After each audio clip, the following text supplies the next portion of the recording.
Beleza, para honra e glória nosso Jesus Cristo, estamos hoje no dia 99 de 365 dias com o Senhor, para honra e glória nosso Jesus Cristo, 2 Crônicas, capítulo 22, graças a Deus. E agora nós estamos naquele período onde Josafá, ele já ficou o filho dele foi péssimo, mas Deus falou que não iria abandonar a dinastia de Davi, pelo contrário, apesar dos reis terríveis que chegaram. Mas ainda assim Deus mantém sua lealdade, mantém sua aliança, mantém seu amor com a tribo de Judá. E aqui nós estamos vendo esse desfecho. E vamos lá. 2 Crônicas, capítulo 22. O povo de Jerusalém proclamou Acasias, filho mais novo de Jeorão. E esse aqui foi o último rei de Judá. Ele foi um péssimo rei. Rei em seu lugar. Uma vez que as tropas tinham vindo, com os árabes mataram todos os outros filhos dele. Assim começou a reinar Acasias, filho de Jeorão, rei de Judá. Inclusive essas tropas aqui que vieram, os árabes, elas vieram porque o pai Jeorão, ele era um rei mau. Então, tanto os inimigos ao redor, tanto os de perto quanto os de longe, atacaram Israel, atacaram Judá, porque Jeorão era um péssimo rei. Acasias tinha 22 anos de idade quando começou a reinar, e reinou 1 ano em Jerusalém. O nome de sua mãe era Atalia, neta de Onri. Ele também andou nos caminhos da família de Acabe. Então, pronto. Se a gente leu isso aqui, família de Acabe, já sabe. Daí para frente, só para trás, só destruição, só o que não presta. Pois sua mãe lhe dava maus conselhos. E aí você vê, isso aqui é terrível. Olha, Deus ele deixa claro que a tarefa de dar bons conselhos, ela é uma bênção de Deus. E a tarefa de receber bons conselhos e ouvir os bons conselhos também é uma bênção de Deus. Então, assim, quando você está sendo usado por Deus para poder dar bons conselhos, dê bons conselhos. Agora, quando você está sendo usado por Deus para ouvir bons conselhos, receber bons conselhos, receba bons conselhos. Porque caso contrário, isso vai ser cobrado. Seja na sua falta em ter dado ou na sua falta em ter ouvido. Porque assim, Deus ele só cobra aquilo que ele nos dá. Deus ele só cobra aquilo que ele nos deu. Deus ele não cobra aquilo que ele não nos deu. Deus ele não cobra aquilo que ele não nos dá. Deus ele não cobra aquilo que ele, em algum momento, nos deu a condição de. Deus ele só cobra aquilo que nós temos, daquilo que recebemos, aquela condição que nós chegamos, que ele nos deu. Então, a partir do momento que recebemos bons conselhos ou temos a obrigação de dar bons conselhos e não damos, ou melhor, omitimos essa responsabilidade, nos omitimos de cumprir essa responsabilidade, isso vai ser cobrado. Seja da parte de dar, seja da parte de ouvir. E foi o que aconteceu. Acasias, ele não ouviu os conselhos de sua mãe. E aí, foi de mal para pior. Foi de mal para pior. Ele fez o que o Senhor reprova. Vixe. Fez o que o Senhor reprova? Horrível. Como os membros da família de Acabe haviam feito. Pois, depois da morte de seu pai, eles se tornaram seus conselheiros para a sua ruína. E aí você vê. Os membros da família de Acabe, eles ainda existiam, eles ainda viviam. E eles contaminavam ainda Israel. Ao ponto desse rei, mais esse rei se ferrar por causa desses membros da família. Olha, tome muito cuidado com de quem você ouve conselho. Ele também seguiu o conselho deles quando se aliou a Jorão, filho de Acabe, rei de Israel. E saiu à guerra contra Azael, rei da Síria, em Remote de Gileade. Jorão foi ferido e voltou a Jezreel para recuperar-se dos ferimentos sofridos em Remote, na batalha contra Azael, rei da Síria. Olha, tudo isso teria sido muito diferente se ele tivesse ouvido o conselho do Senhor. Tivesse lido a lei do Senhor, tivesse engolido a lei do Senhor, tivesse recebido a lei do Senhor. Mas não. Depois Acasias, rei de Judá, foi a Jezreel visitar Jorão, que se recuperava de seus ferimentos. Por meio dessa visita, Deus provocou a queda de Acasias. Quando ele chegou, saiu com Jorão ao encontro de Jeú, filho de Nissi, a quem o Senhor havia ungido para destruir a família de Acabe. Quando Jeú estava executando o juízo sobre a família de Acabe, encontrou os líderes de Judá e os filhos dos parentes de Acasias, que o serviam, e os matou. Saiu então em busca de Acasias e seus soldados o capturaram em Samaria, onde estava escondido. Levando a Jeú, Acasias foi morto, mas não lhe negaram sepultura, pois disseram, ele era neto de Josafá, que buscou o Senhor de todo o coração. Assim a família de Acasias não tinha mais ninguém que pudesse ser rei. Joás escapa de Atalia. Quando Atalia, mãe de Acasias, soube que o seu filho estava morto, mandou matar toda a família real de Judá. Mas Jeozeba, filha do rei Jeorão, pegou Joás. E olha, presta atenção nisso aqui. Lembra que Deus falou que sempre haveria um herdeiro de Davi, sentado no trono de Davi, na tribo de Judá? Então, se aqui Acasias tivesse morrido com todos, né, da família dele, a promessa de Deus ela não iria se sustentar. Por quê? Porque justamente Deus prometeu que sempre haveria um descendente de Davi no trono de Judá. E se, no caso, Acasias morresse e não tivesse deixado o descendente, logo a promessa de Deus falhou. Mas a promessa de Deus nunca falhou. Pelo contrário, a promessa de Deus, todas as promessas que Deus fez, elas funcionaram, deram certo, foram 100% corretas. E aqui que está mais uma. Ela foi lá, Jeozeba foi lá, filha do rei Jeorão, pegou Joás, um dos filhos do rei Acasias, que ia ser assassinado, e colocou num quarto, junto com a sua ama.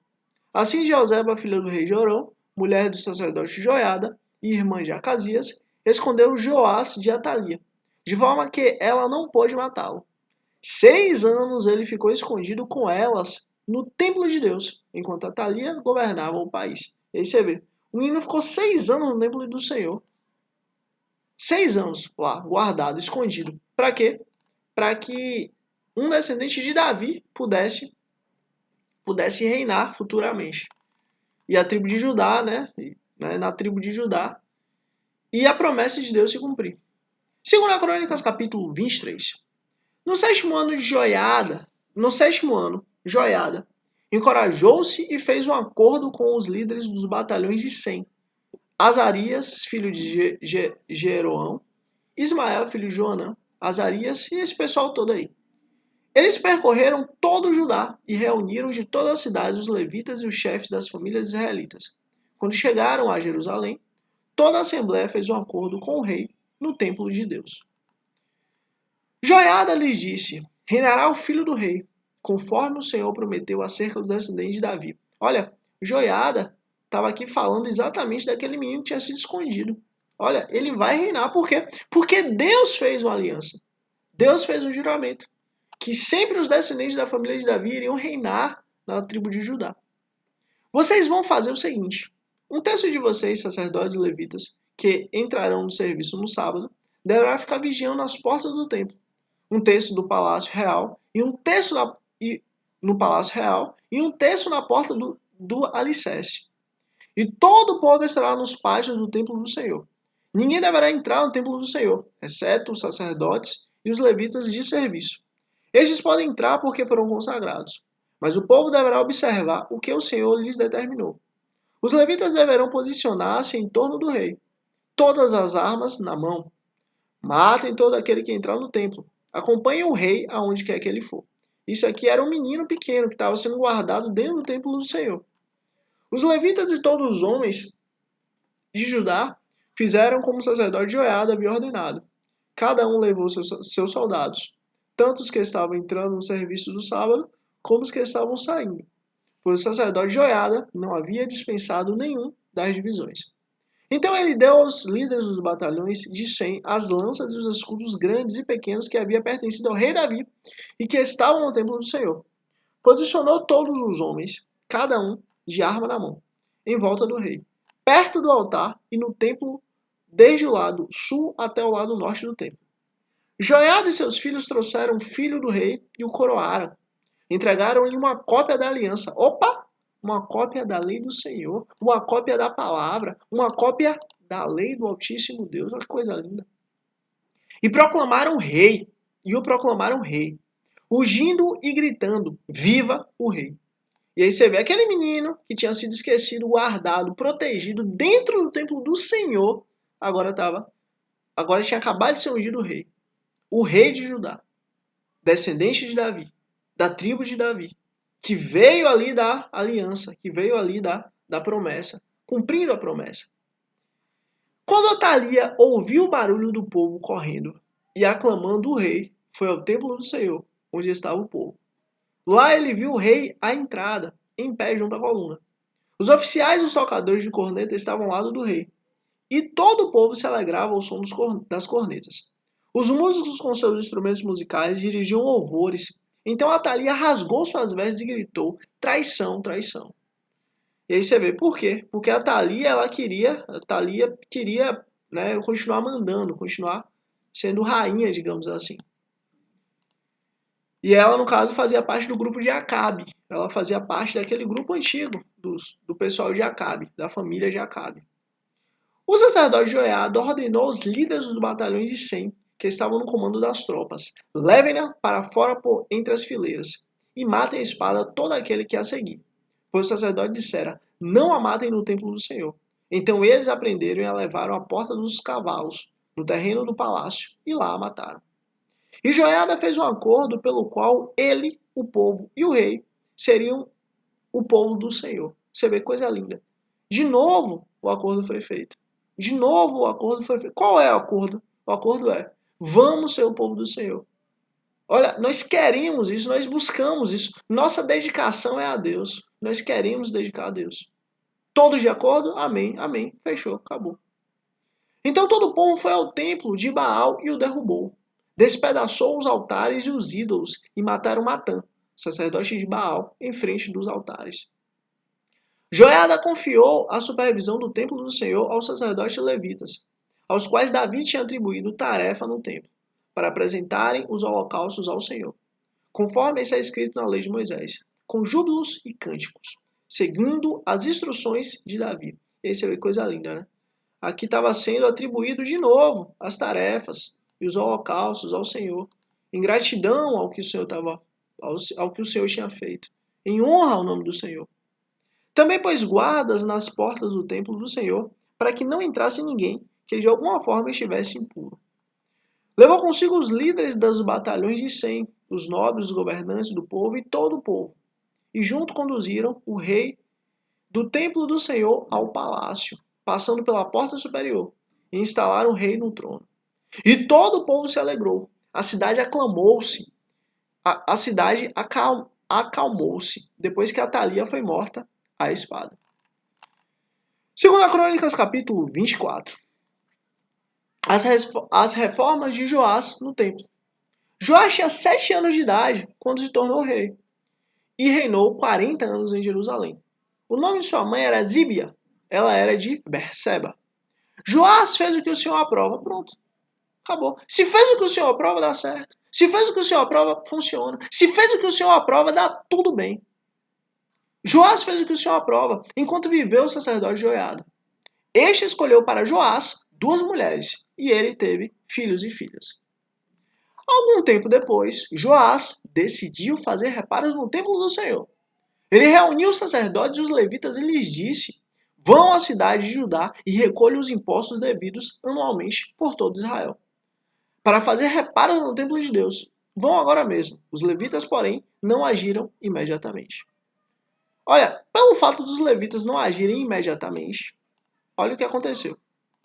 Por isso o rei convocou Joiada, o sumo sacerdote, e lhe perguntou: por que você não exigiu que os levitas trouxessem de Judá e de Jerusalém o imposto determinado por Moisés, servo do Senhor, e pela Assembleia de Israel, para a tenda da arca da aliança? Você vê, ele estava aqui querendo, olha, cadê o imposto? Lembra que Deus falou: olha, eu sou Deus de vocês, eu cuido de vocês, eu que estou com vocês. A partir do momento que vocês escolherem ter um rei, esse rei vai fazer com que os filhos de vocês sejam os soldados deles. A partir desse momento, esses reis, né, que estarão na linhagem, eles vão fazer com que os filhos de vocês paguem impostos, paguem tributo. A partir do momento que vocês escolherem ter um rei, vocês jamais vão ser livres. Vocês vão ser escravos desse rei. E olha aqui, literalmente, Joiada estava apertando o povo. Joiada estava cobrando o povo. Joiada estava, não, eu quero esse imposto, cadê? E ainda estava cobrando os sacerdotes para cobrar do povo. Olha que coisa.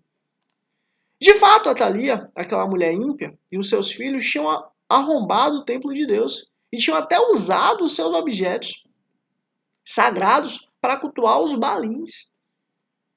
Então, por ordem do rei, fizeram uma caixa e colocaram no lado de fora. E justamente essa caixa é usada até hoje. Nós temos na igreja, né, na casa do Senhor, que é chamado de ofertório ou gasofilácio.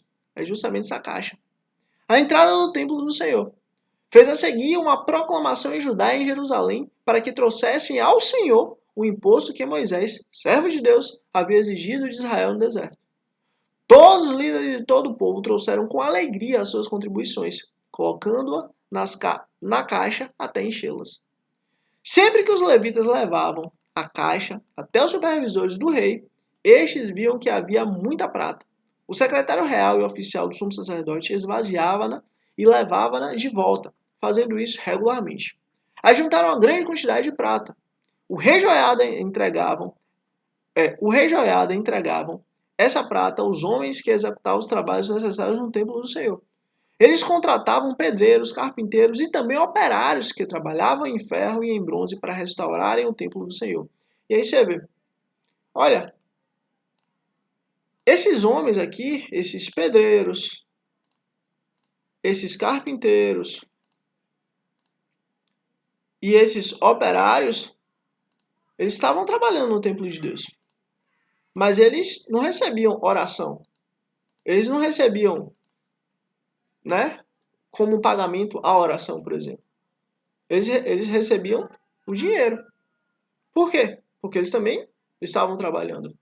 E assim é o templo de Deus. O templo de Deus tem água para pagar, tem luz para pagar, tem som para pagar, tem toda a manutenção necessária para pagar. Enfim, tem os custos. E esses custos não são pagos com oração. São pagos com dinheiro. Isso foi lá de trás. Deus instituiu isso lá em Moisés.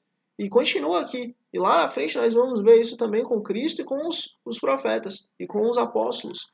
E assim, nada mais justo do que nós fazermos parte disso. Nada mais justo do que nós também contribuirmos com a casa de Deus. O local onde nós recebemos a palavra de Deus, o local onde a palavra de Deus vem até nós, o local onde nós cultuamos a Deus, o local onde nós louvamos a Deus. E é assim que Deus instituiu. Versículo 13. Os homens encarregados do trabalho eram diligentes, o que garantiu o progresso da obra de reforma. Eles reconstruíram o templo de Deus de acordo com o modelo original e o reforçaram. Olha que maravilha. Quando terminaram, trouxeram o restante da prata ao rei e à joiada. E com ela foram feitos utensílios para o templo do Senhor, utensílios para o serviço e para holocaustos, além de tigelas e outros objetos de ouro e de prata. Enquanto Joiada viveu, holocaustos foram apresentados continuamente no templo do Senhor. E aí você vê que coisa linda. Enquanto Joiada viveu, holocaustos eram oferecidos ao Senhor. Oferecidos ao Senhor, oferecidos ao Senhor. Isso é uma bênção. Isso aqui é uma bênção. Lembra que Abraão, ele era usado por Deus para levantar altares a Deus.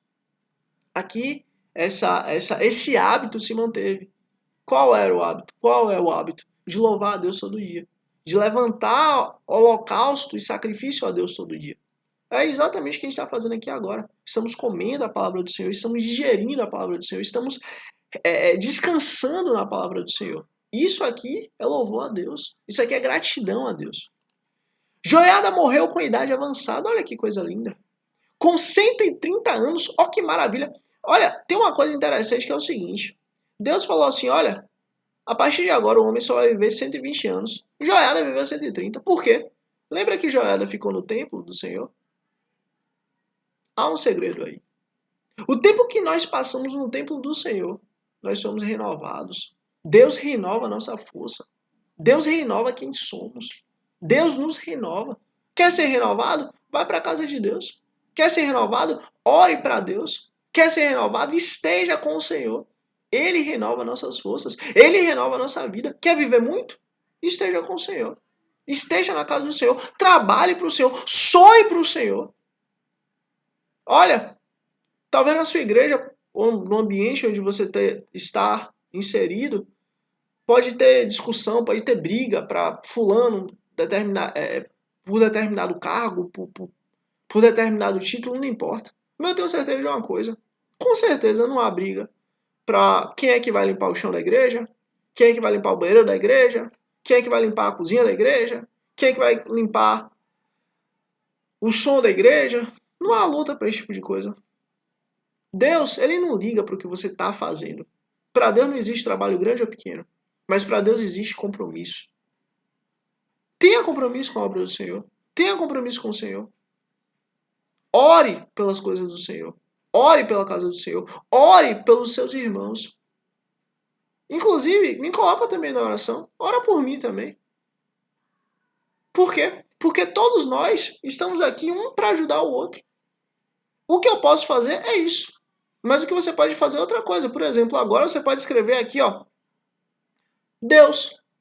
Aqui no comentário eu vou saber que você chegou até aqui. Você pode curtir aqui para que você seja instrumento de Deus para levar o reino dos céus para mais pessoas, mais vidas, mais almas. Você pode se inscrever aqui para amanhã, dia 100, se Deus quiser. Você receber a notificação e estarmos juntos aqui. Então, assim, cada um faz o que pode.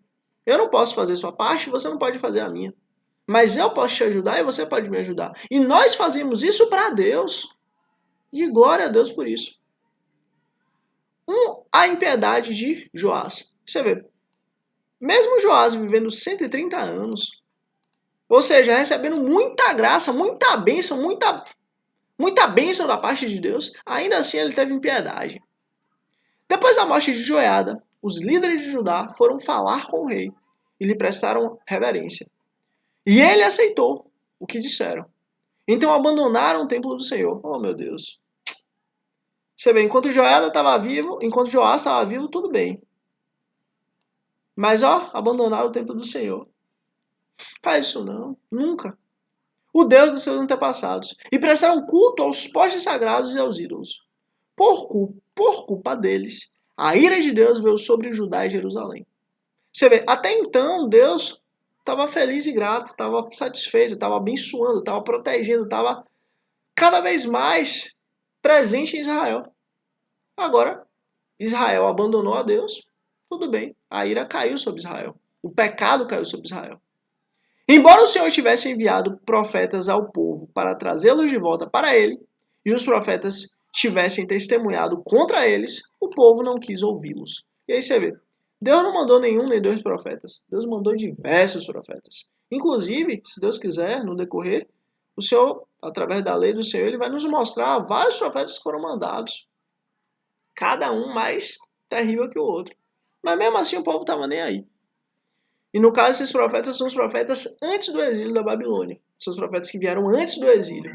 São os profetas pré-exílicos. Versículo 20. Versículo 20. Então, o Espírito de Deus apoderou-se de Zacarias, filho do sacerdote Joiada. Ele se colocou diante do povo e disse: Isto é o que Deus diz. Por que vocês desobedeceram os mandamentos do Senhor? Vocês não prosperarão.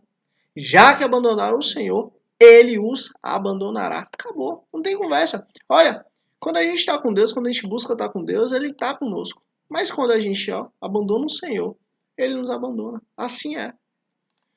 Mas alguns conspiraram contra ele e por ordem do rei, apedrejaram-no até a morte no pátio do templo do Senhor. O rei Joás não levou em conta que Joiada, pai de Zacarias, tinha sido bondoso com ele e matou seu filho. Este, ao morrer, exclamou: Veja isso, o Senhor, e faça justiça. Acabou. Olha, você vê como é, né? Joiada foi tratado bem. Joiada fez o quê? Tratou o profeta do Senhor com mal. Na virada do ano, o exército arameu marchou contra Joás, invadiu Judá e Jerusalém, matou todos os líderes do povo e o enviou para Damasco. ao seu rei tudo que saqueou. Embora todo o exército arameu fosse pequeno, o Senhor entregou nas mãos dele um exército muito maior, por Judá ter abandonado o Senhor. E aí você vê, Deus foi lá, pegou um exército bem menorzinho e colocou na mão.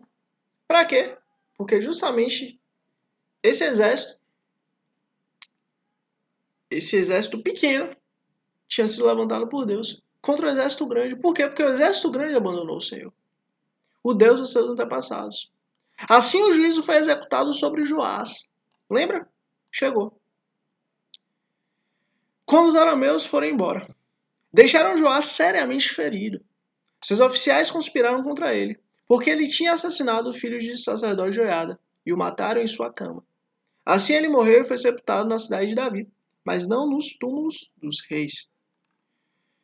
Os que conspiraram contra ele foram Zabade, filho do Amonita Simeata, Jezadab, filho do Amonita Sinri, e do Moabita Sinri.